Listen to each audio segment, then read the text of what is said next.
quando eu preparei essa mensagem, eu nem preparei ela com essa intenção de estar falando do grupo e tudo mais.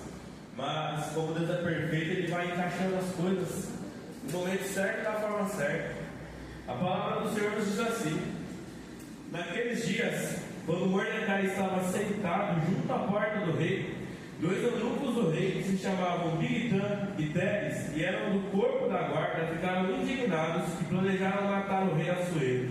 Isso chegou ao conhecimento de Mordecai, que o revelou à rainha Esther. Esther disse ao rei em nome de Mordecai. Investigou-se o caso e era de fato, e os dois conspiradores foram pendurados numa forca. Isso foi escrito no livro das crônicas diante do rei. Irmão, o livro de Esther é um livro muito interessante, porque ele é um livro inspirado no qual o nome de Deus não é citado em nenhum momento. Em nenhum momento no livro de Esther você vai ver o nome de Deus sendo citado. Mas não é porque o nome de Deus não é citado que Ele não está agindo. E da mesma forma é na nossa vida. Muitas vezes a gente clama, a gente tenta falar com Deus, mas Deus fica em silêncio. E muitas vezes o silêncio de Deus pode ser ensurdecedor, mas isso não significa que Ele não está agindo. Por que eu li essa passagem para vocês? Porque é interessante no livro de Esther que a gente fala muito sobre sementes nesse livro. Porque Esther ela ganha um concurso e se torna rainha. E Mordecai, nessa passagem que eu li para vocês, eles salvam o rei. São duas sementes que foram plantadas.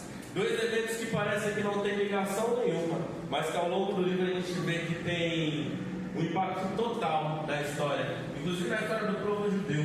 Porque é interessante que Esther se tornou rainha, então ela já teve uma recompensa logo de primeiro momento. Mas nessa passagem que eu li para vocês, Mordecai, ele salva a vida do rei e não recebe recompensa nenhuma no momento. E ele poderia se revoltar, ele poderia ficar bravo, ele poderia ficar irritado, mas ele não faz isso. Ele não se revolta contra Deus, ele não se revolta por não ter tido uma recompensa. Pelo contrário, ele permanece fiel ao que ele estava fazendo. E é interessante que pouco tempo depois é levantado Amã, um homem terrível que queria exterminar todos os judeus. E nesse momento a gente vê Deus agir. Porque nesse momento Esther, sendo rainha, consegue falar com o rei e dessa forma impedir a chacina dos judeus. E Deus revela de uma forma magnífica para o rei tudo que Mordecai fez. E aí, como recompensa, a gente vê Amã sendo humilhado e depois enforcado. Então a gente vê como Deus ele age na hora certa e da forma certa. Veja o que eu estou te falando nessa mensagem, irmão, para que você saiba que não existe semente inútil. Nenhuma semente que você plantar é inútil. Isso é tão verdade, porque se a gente for para a parábola do semeador, quando Jesus está falando lá da semente, ele em nenhum momento fala que a semente é inútil. E quer que eu falo para você, mesmo aquela semente que caiu no solo duro, ela não é inútil. Porque o fato dela ter caído naquele solo ensina eu e você o tipo de solo que nós não podemos ser.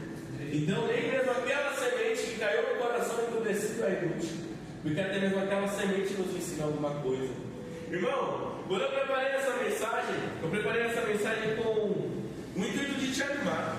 Você que talvez tenha desistido hoje de plantar uma semente, você que desistiu de orar por alguém, de orar por alguma coisa, você que desistiu de tentar trazer alguém para a igreja, você que desistiu às vezes de um sonho, de um curso, de um trabalho, de alguma coisa na sua vida. Irmão, hoje o Senhor te chama a voltar a plantar a semente.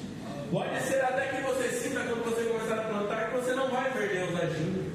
Pode ser que assim como nesse livro, você vai plantar, você vai correr atrás e você não vai ouvir a voz de Deus. Mas isso não significa que Ele não está te ouvindo, porque Ele é fiel. 2025 está acabando, mas ainda dá tempo de plantar.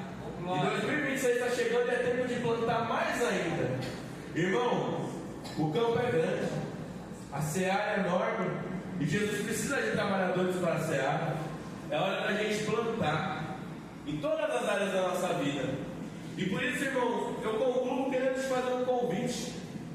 Como o pastor comentou, faz um tempo que Deus colocou no meu coração essa ideia de montar um grupo.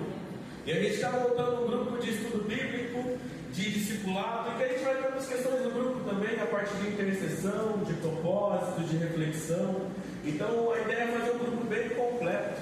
Porque eu creio que a palavra pode transformar vidas, porque ela transformou a minha vida, e eu creio que ela pode transformar a sua vida. Mas infelizmente nos dias de hoje muitas vezes a gente é negligente com a palavra. A gente deixa de estudar, a gente deixa de ler, a gente deixa de buscar. Mas irmão, hoje eu te convido a semear essa semente, a plantar a semente da palavra na sua vida todos os dias.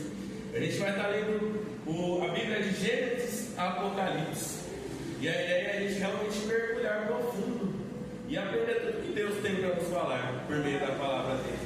Hoje eu deixei, inclusive no grupo, um carrossel especial que tem alguns versículos que nos orientam por que a gente tem que ler a palavra. Porque muitas vezes eu estou falando aqui e muitos não entendem, mas nada melhor do que a própria palavra para te dizer o porquê que você tem que ler.